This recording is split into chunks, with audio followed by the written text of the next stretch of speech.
Hello, everyone, and welcome back to another episode of Resilient Health Radio. I'm your host, Dr. Darin Ingels. And, I talk so much about food being medicine. And if you've been listening to me talk at any venue, I'm always harping on how important it is that, what you put in your mouth really makes a difference in your health. And my guest today is perfectly suited to talk about this. Her name's Mira Dessy. She is a holistic nutritionist and founder of the Ingredient Guru, and she and I are going to talk today about the importance of food, why it's important to eat certain ways, and certain things you shouldn't be eating. And then we're going to talk a little bit at the end about how you can prepare yourself for making sure that you have a pantry and cupboard that's full of the right things should something kind of go sideways. And of course, in the last 2 years of the pandemic, we know things have gone. It's been a little bit crazy. So we'll talk a little bit about that today. So Mira, thank you so much for joining me today. Well, thank you so much for having me on. I know you're such a champion of healthy eating and helping people really reclaim their wellness through paying attention to what's going on with their body. I'm really glad to add what I consider to be a foundational piece to that. Great. Well, I know a lot of us, we kind of do what we do because we have our own personal story of what led us here. And I think you have a story too. Would you mind kind of just telling everybody a little bit, why do you do what you do? Sure. So for me, my story is that at a certain point, I wound up becoming very, very ill. And as you and I have talked about, I suspect that part of it is due to Lyme disease. I wound up getting Lyme disease twice and my immune system collapsed.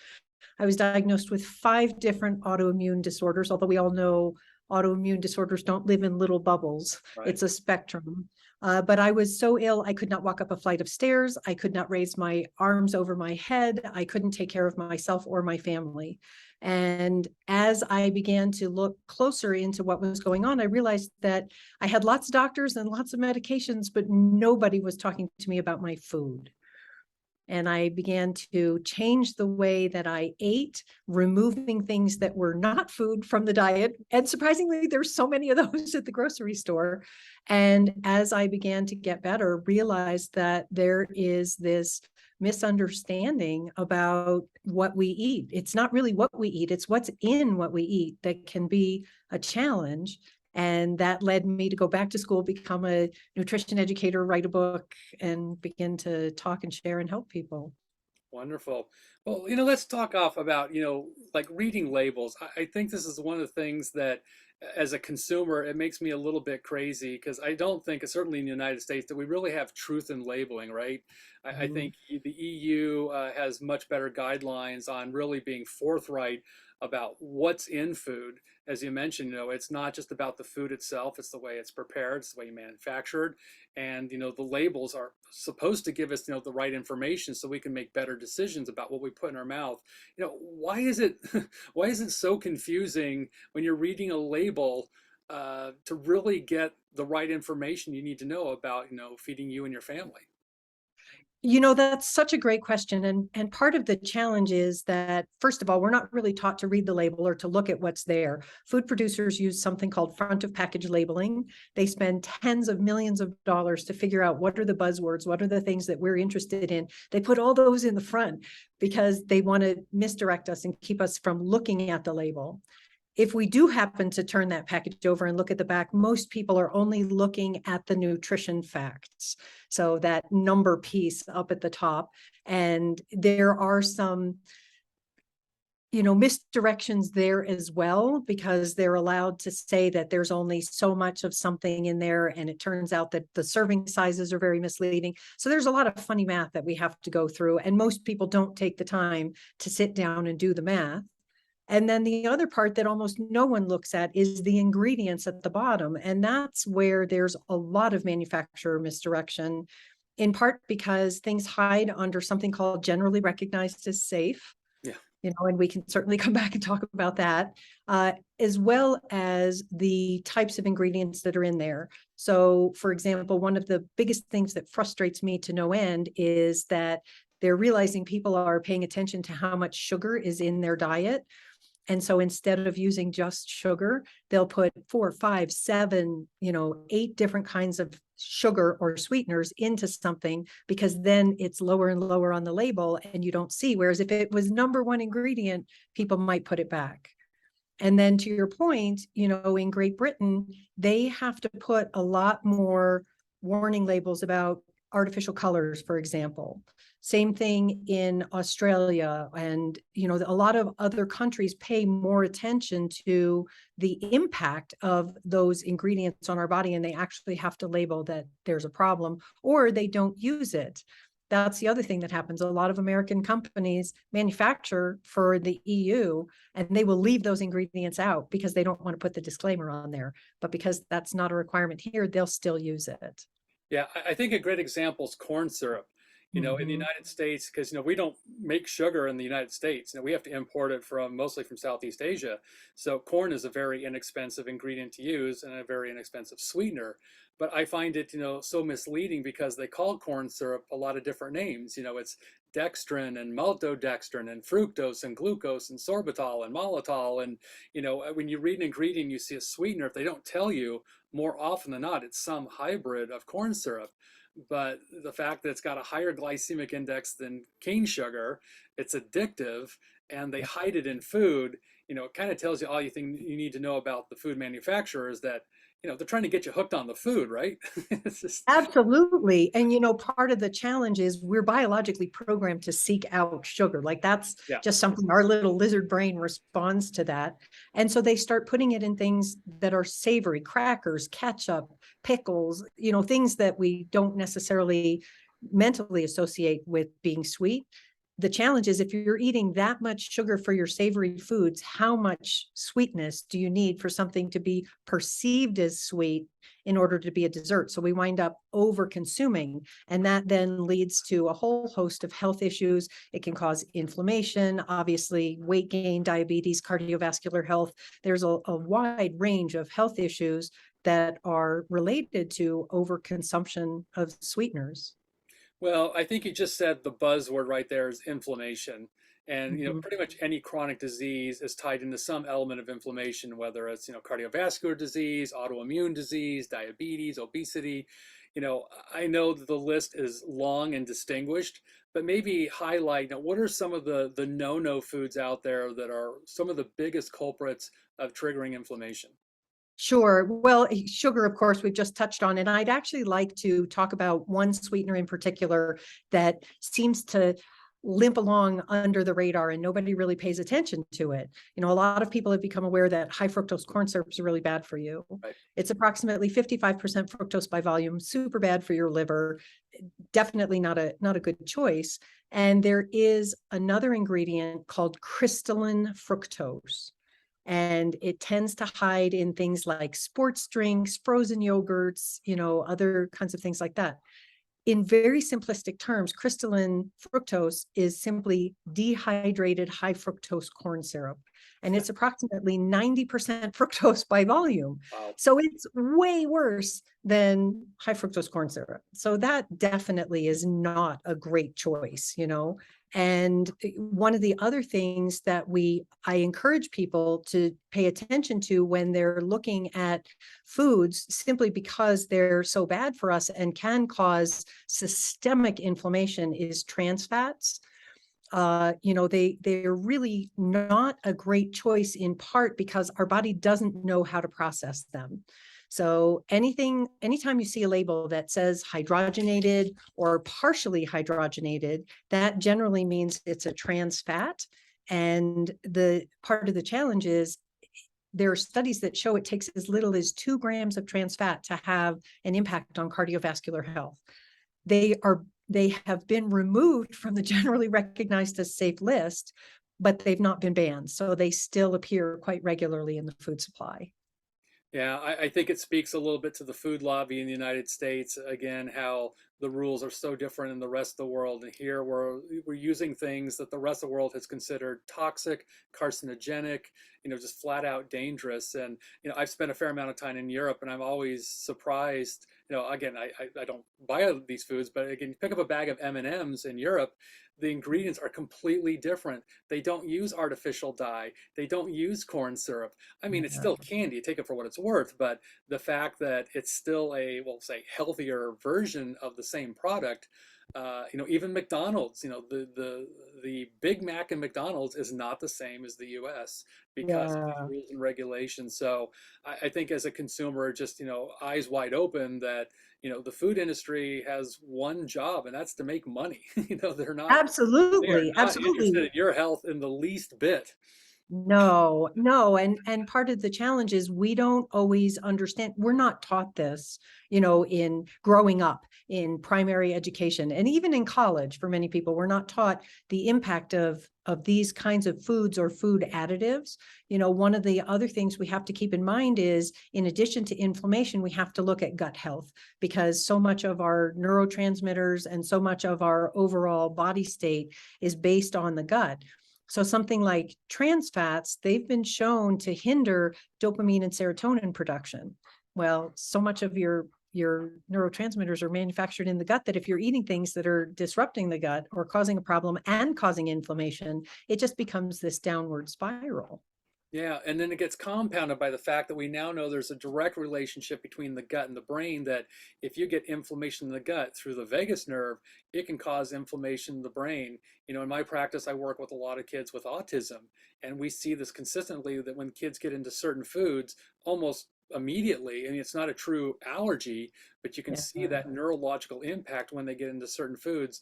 And I would add to your list that artificial dye is a major Yes. trigger for mood and behavior problems, particularly in children. So, red number 5, blue lake number 2, or whatever it is, our bodies just, again, they don't process them well, and they are major triggers, for gut and neurological symptoms. Absolutely. Unfortunately, this goes back a very long time. So artificial colors are made from a petroleum base, essentially. And back in the 1960s, there was a pediatric allergist, Dr. Benjamin Feingold, who discovered that many of his pediatric patients did far better if we removed artificial colors. So here we are all these decades later, and there have been many studies that have repeated his findings, Right. including, a landmark study that was published in the Lancet, a number of years ago.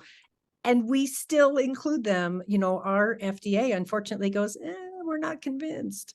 But it really is not a great choice. And one of the things other studies are looking at now is it turns out that artificial colors are worse for children or people who have attention related disorders. It certainly stimulates that disruption in the brain, but it turns out it's also really bad even for people who don't have those health conditions. It can cause anxiety, it can trigger inattentive behavior, it can be overstimulating. So there's absolutely no need to have it in the food whatsoever. It provides nothing except a consistent appearance that is easier for the food producer to sell. Yeah, I think I've read the most research on tartrazine, which is yellow number 5, Mm. and that's what's in Mountain Dew, that's what's in like the standard Gatorade, that fluorescent green, yellow, which doesn't not occur in nature. And again, I think sports drinks may be some of the most guilty of this, where when you see that fluorescent blue, and there's nothing in nature that has that natural pigment. So when you see these colors that don't occur in nature, that's a dead giveaway. It's got some sort of artificial dye in it. And like you said, there's absolutely no reason to put it in it other than it gives the manufacturer some consistency and its product identification. Your brain sees Sure. it and goes, oh yeah, I know that product. I like it. But And another problem is sometimes it's in things that we don't recognize. For example, pickles.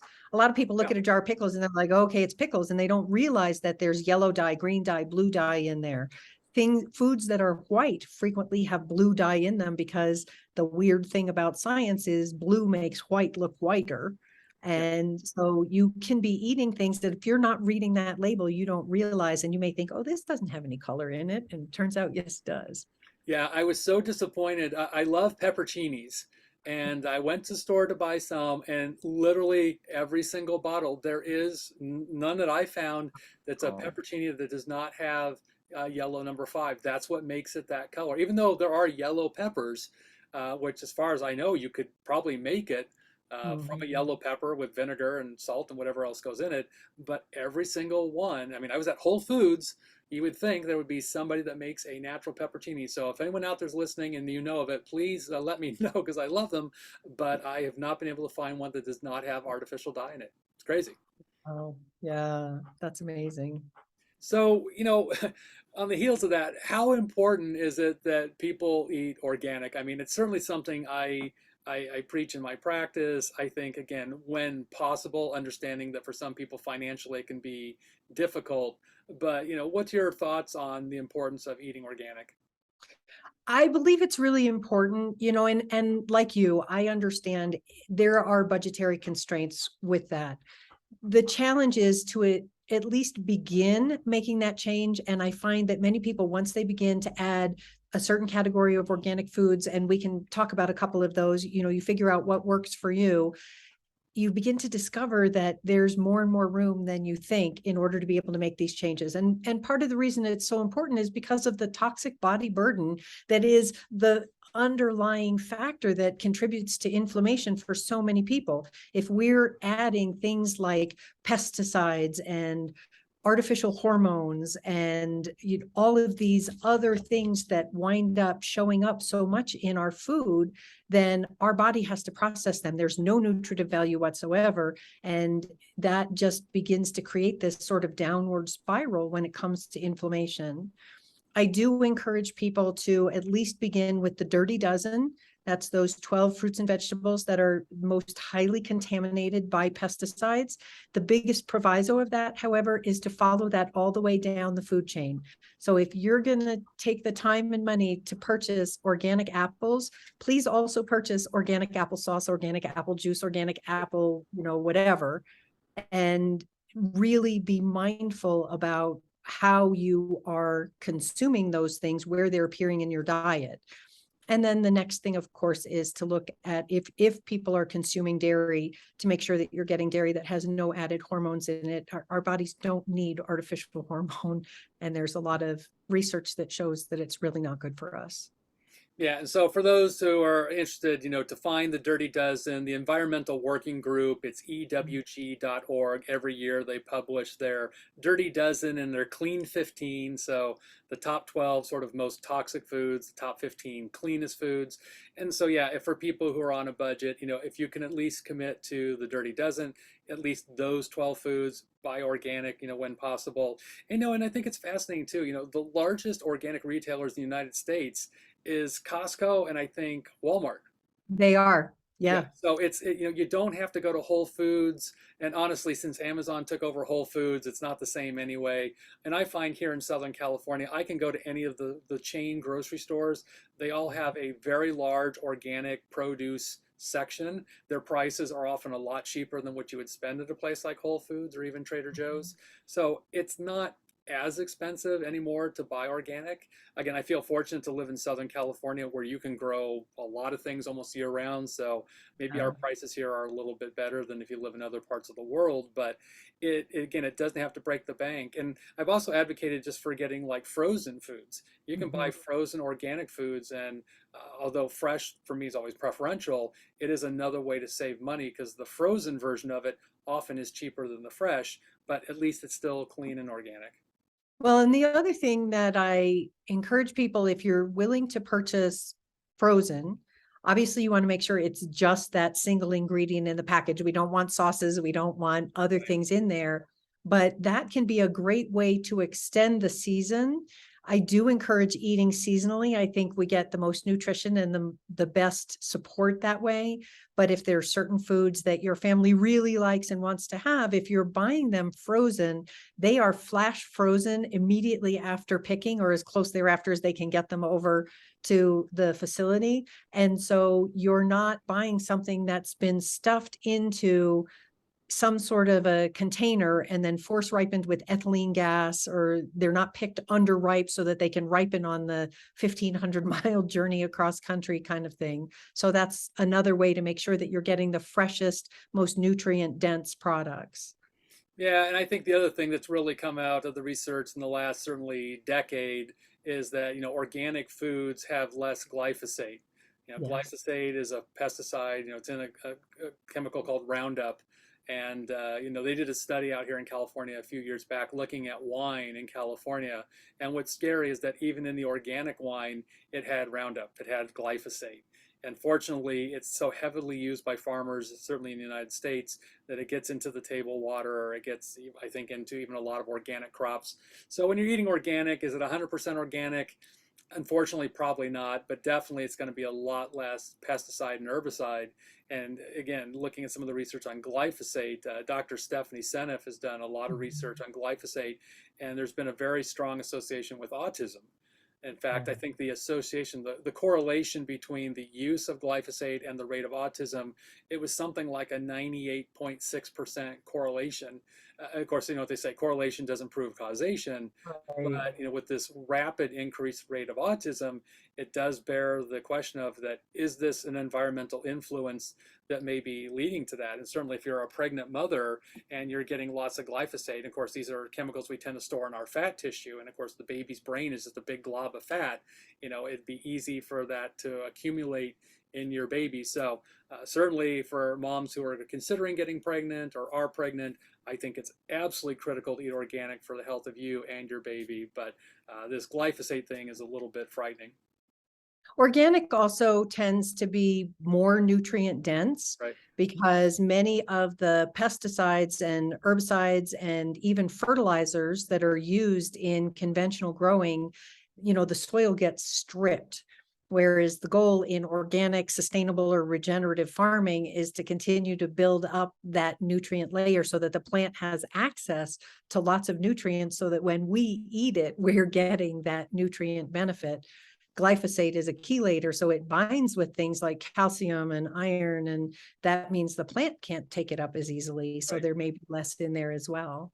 And Yeah. then another big thing for kids, sorry, just one more thing. Another big thing for kids, apples, especially. A lot of kids tend to eat a lot of applesauce, drink, apple juice, that kind of thing.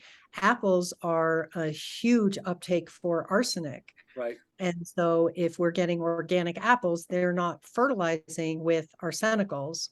So you're not going to have hopefully as much. I mean, it does exist in the crust of the earth, so there may be some, but there's not going to be as much as in a conventional operation.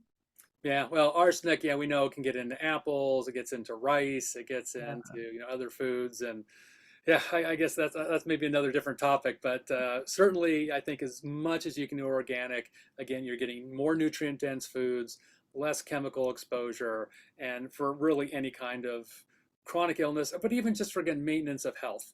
You want to Yes. give your body every opportunity to do what it's designed to do. Again, I always say it's built into our DNA to heal.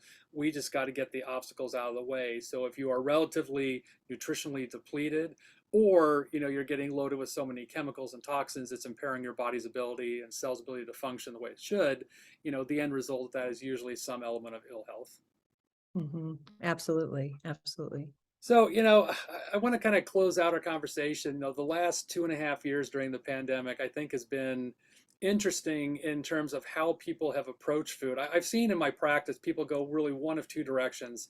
There were the people that said, either they were furloughed, they lost their job, and they said, screw it, I'm going to Netflix and chill and just eat, whatever. And I had other people that said, look, I'm at home. I have now more opportunity to cook my own food, exercise more, eat better. And so, we really, in my practice, I kind of these two extremes, but there was always this sort of, I think, undertone of conversation, which fortunately never happened. But, when everything started shutting down, I think a lot of it's like, gosh, what happens if they start closing grocery stores down? Or I know what Mhm. happened in China is that you could only go to the store one day a week. You were given a day and that was your day to go. And so, what if something like that happens where now our access to food might be limited? And of course, I live here in Southern California, which is earthquake country. So, they're always talking about food and water preparedness. That what if we have Yeah. the big one? What if you don't have access to a store? So, I'd love for you to talk a little bit about, how can people start thinking about building their cupboard, and maybe not their fridge so much if you lose power, but how can they start building their pantry so that they're prepared for something that comes along that may be unforeseen?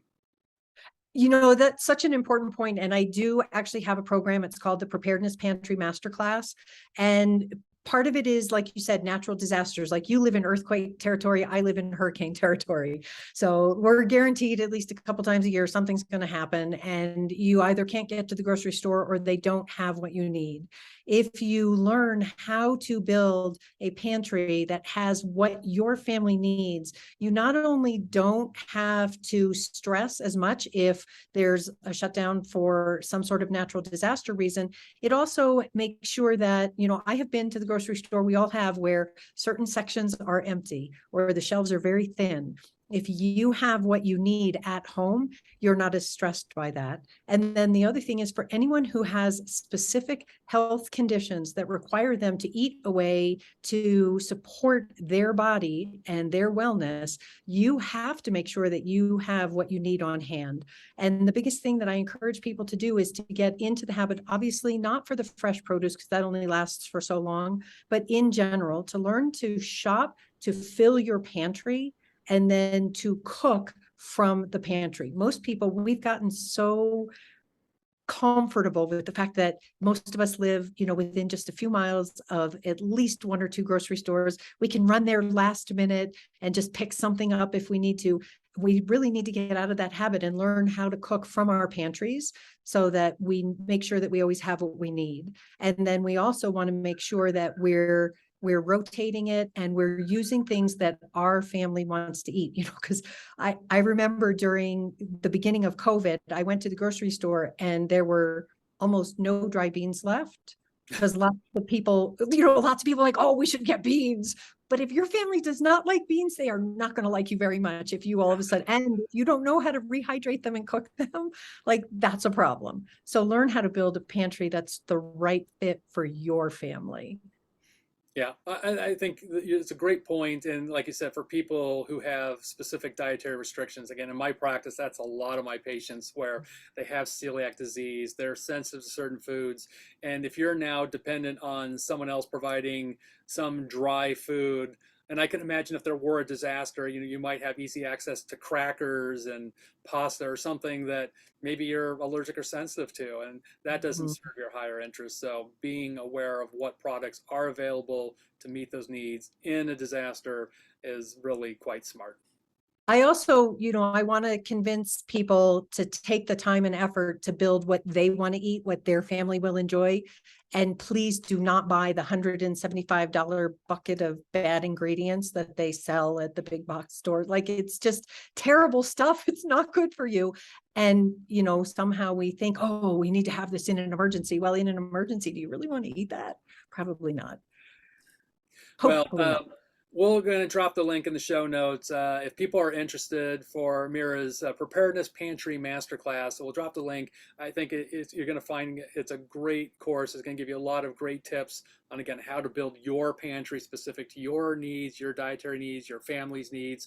So God forbid something happens, you guys are prepared and you know exactly what to do. So Mira, I really appreciate you spending time with me today and going through all the ins and outs of foods and food labels. So, Fian, thank you so much for joining me today. Thanks so much for having me here. It was really great to chat with you.